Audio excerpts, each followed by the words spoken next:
Hi friends, welcome back to my channel. ఈరోజు మన వీడియోలో రొయ్యల బిర్యానీని ఎలా తయారు చేసుకోవాలో చూద్దాం.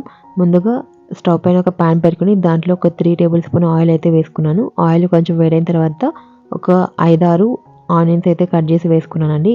ఆనియన్స్ గోల్డెన్ బ్రౌన్ వచ్చిన తర్వాత సగం తీసి పక్కన పెట్టుకుని తర్వాత గరం మసాలా అయితే వేసుకున్నాను. ఇవి కొంచెం వేగిన తర్వాత దీంట్లోనే ఒక 2 టేబుల్ స్పూన్ అల్లం వెల్లుల్లి పేస్ట్ అయితే వేసుకొని పచ్చివాసన పోయిన తర్వాత మనం ఆల్రెడీ కడిగి పెట్టుకున్న రొయ్యలను అయితే వేసుకోవాలి.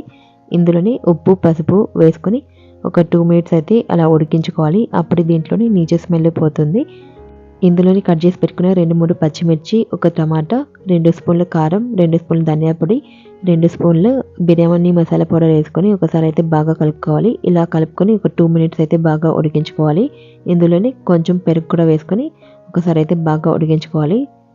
తర్వాత కట్ చేసి పెట్టుకున్న కొత్తిమీర పుదీనా వేసుకొని ఒకసారి బాగా కలుపుకొని 50% ఉడికిన రైస్ని 50% వేసుకొని ఒకసారి బాగా కలుపుకొని దీనిపైన తీసి పెట్టుకున్న బ్రౌన్ అనేది సన్నగా కట్ చేసి పెట్టుకున్న కొత్తిమీర పుదీనా స్ప్రింకిల్ చేసుకోవాలి. తర్వాత మిగిలిన రైస్ని కూడా వేసుకొని దానిపైన ఫుడ్ కలర్ వేసుకోవాలి. మనకి ఇష్టమైతే వేసుకోవచ్చు, లేకపోతే స్కిప్ చేయొచ్చు.